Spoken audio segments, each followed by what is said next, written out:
ఇక కేటీ రామారావు అహంకారం చూడన్నా. మీరు ఏ యూనివర్సిటీలో చదువుకున్నా? ఉస్మానియా కదా. ఈ యూనివర్సిటీలో చదువుకున్న వాళ్ళు పల్లి బఠానీ కాలట, పల్లి బఠానీ కాలట. కేటీ రామారావు అంటాడు బిట్స్ పిలానీలో చదివినోడు గోల్డ్ అట. కాదు, బిట్స్ పిలానీలో చదివినోడు తెలంగాణ ఉద్యమం చేస్తారా? బిట్స్ పిలానీలో చదివినోడు ఉద్యమానికి అట్లా చేయొచ్చునా? ఆయన ఎక్కడ చేసిండన్న ఉద్యమం ఎక్కడ చేసిండు?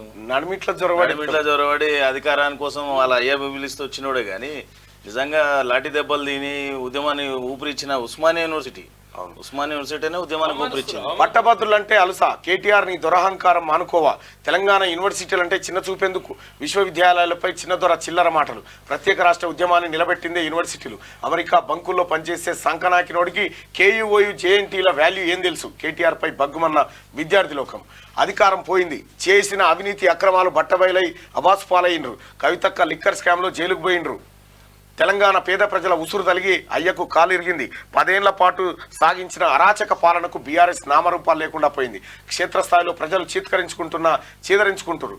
నిన్న ఒక ఆయన ఫోన్ చేసిండు బీఆర్ఎస్ పార్టీ ఆయన, అన్న మా ఊళ్ళో 100 ఓట్లున్నాయన్న, 50 ఓట్లకు పంచమని ఇచ్చిరన్నా, నేను పంచులేదు దంచులేదన్నా, ఇదే ఆఖరని జీవులో పెట్టుకోండి, పంచులేదు దంచులేదన్నా, ఆ 100 ఓట్లు నీయే, నేను ఇచ్చిన ఎయ్యరు పైసలు దండు కానీ నేనేదన్నా టూరుకు పోతున్నా అని చెప్పి ఫోన్ చేసిండు. రాత్రి టూర్కి పోతున్నా అని చెప్పి ఫోన్ చేశాను. టూర్కి ఎందుకన్నా ఎవరన్నా వచ్చేటోడు పేదోడు దూరం నుంచి వచ్చేటోడు అంటే లేదన్నా పొరపాటున కూడా బీఆర్ఎస్ కి వద్దన్నా, నేను ఇటెంకాల కూడా కనిపించాను వెళ్ళిపోయాను. ఇక వచ్చేది లేదు సచ్చేది లేదు, ఇదే ఆఖరు కదన్నా వచ్చిన కాడికి అని చెప్పి. ఈ ఎలక్షన్ ద్వారా బీఆర్ఎస్ ను ప్రజలు, విద్యావంతులు, నిరుదులు బొంద పెడతారు, ఇంకంతే, వేరే ముచ్చట్లేదు.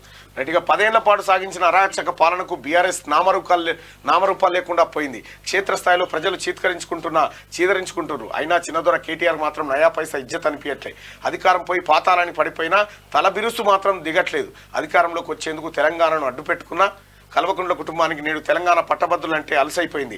తెలంగాణ ప్రత్యేక రాష్ట్ర ఉద్యమానికి ఊపిరిపోసిన తెలంగాణలోని యూనివర్సిటీలు కల్వకుంట్ల కుటుంబానికి పల్లి బఠానీల విక్రయ కేంద్రాలుగా ప్రాణాలకు తెగించి కొట్లాడిన యూనివర్సిటీలోని పట్టభద్రులు పల్లి బఠానీలు అమ్ముకునే వ్యక్తులుగా కనిపిస్తుండడం కేటీఆర్ దురహంకారానికి నిలువెత్తు నిదర్శనం అని చెప్పాలి. కేటీఆర్ మీ అయ్యే కేసీఆర్ ఏడదచ్చిపోతానో అని అమర దీక్ష బంద్ పెడితే విద్యార్థి లోకం ఉవ్వెత్తున ఎగిసిపడింది. ఉద్యమాన్ని తమ చేతుల్లోకి తీసుకొని ఉస్మానియా యూనివర్సిటీ, కాకతీయ జేఎన్టీలోని విద్యార్థులే నడిపారు. ఆ విద్యార్థులే తెలంగాణ ఉద్యమాన్ని గల్లీ నుంచి ఢిల్లీకి వినిపించారు. ఎక్కడ విద్యార్థులు హైలైట్ అవుతారోనని మీ అయ్య కేసీఆర్ భయపడి మళ్ళా దొంగ దీక్ష మొదలుపెట్టిన సంగతి యాదిమర్చినట్టున్నావు. మీ అయ్య కేసీఆర్, మీ బావ హరీష్ రావు నీకు పెట్రోల్ పోసుకున్నాక అగ్గిపెట్టే దొరక్కపోయిందేమో కానీ ఆ యూనివర్సిటీ విద్యార్థులే ప్రాణత్యాగం చేసి ఆ ప్రత్యేక తెలంగాణ రాష్ట్రాన్ని సాధించుకున్నారు. అలాంటి యూనివర్సిటీలపై కేటీఆర్ చిల్లర మల్లర మాటలు మాట్లాడుతూ ఉంటే మొత్తం ఉస్మానియా, కాకతీయ, జేఎన్టీయు, మహాత్మా గాంధీ పట్టభద్రులంతా ఈ తెలంగాణ ప్రభుత్వ యూనివర్సిటీలో చదువుకుంటున్నంత బగ్గుమంటా ఉన్నారు. ఇలా కేటీ రామారావు చేసిన వ్యాఖ్యలకు నిరసన వ్యక్తం చేస్తూ ఉన్నారు, దిష్టిబొమ్మలు తలగబెడతా ఉన్నారు. ఇంత అహంకారమా వీనికి, ఈ యూనివర్సిటీలో చదివిన బిడ్డలు పల్లి బఠానీ గాల్లా అని చెప్పి వాళ్ళంతా తీవ్రంగా రియాక్ట్ అవుతూ ఉన్నారు. కేటీ రామారావు జర అహంకారం తగ్గించుకో, ఆ తలబిరుసు తగ్గించుకో, నీకే మంచిది. ఇప్పటికే నీ కార్యక్రమాల వల్ల బీఆర్ఎస్ పార్టీ సర్వనాశనం అయిపోయింది. నువ్వు బీఆర్ఎస్ వర్కింగ్ ప్రెసిడెంట్ అయిన తర్వాత నీ పార్టీ పత్రం ఎట్లా స్టార్ట్ అయిందో చూసుకో, ఒకసారి ఓ గ్రాఫ్ వేసుకొని చూసుకో, నీకే అర్థమవుతుంది. నువ్వు అది వీళ్ళని అడగకి, ఓట్లు అడగకు, బిట్స్ పిలాని ఓట్లు వేస్తేనే తీసుకో. బిట్స్ పిలాని ఓట్లు నీకే, బిట్స్ పిలాని ఓట్లు నీకు, Kakatiya university, Osmania university, Mahatma Gandhi university, JNT ఆ ఓట్లు నాకు. అంతే, సిగ్గు లేకుండా పల్లి బఠానీ గాలను తిట్టినవు పట్టభద్రులను. 500 రూపాయలు పెట్టి వాళ్ళనుకుంటావు అంటే 500 రూపాయలకి పట్టభద్రుడు మారుతాడు అనుకున్నావా? పోయినసారి 100 కోట్లు పెట్టి పల్లా రాజేశ్వర రెడ్డి తన జులుమంతా ప్రదర్శిస్తే, అధికార మదాన్ని ఉపయోగిస్తే ఏం జరిగిందో తెలియదా? పట్టభద్రుడు డబ్బుకే అమ్ముడు పోయిందా? డబ్బుకే అమ్ముడు పోతే 1,50,000 ఓట్లు నా కేరు, 70,000 ఓట్లు కోదండరామ్ సార్ కేరు. అర్థమైందా? పట్టభద్రులు మేధావులు, వాళ్ళకు పైసలతోనో ఇంకో ఏదో కొనాలని చూస్తా ఉన్నావు. నువ్వు ఏది కొన్నా నీ పతనం మాత్రం ఆగదు. ఇక్కడ నిజానికి కూడా తెలంగాణ ఉద్యమానికి మీరు అన్నట్టుగా ఊపిరి పోసిందే యూనివర్సిటీలు, తెలంగాణ ఉన్న యూనివర్సిటీలు. అందుకే ఈ యూనివర్సిటీలు కథం చేద్దామని చూసిండు.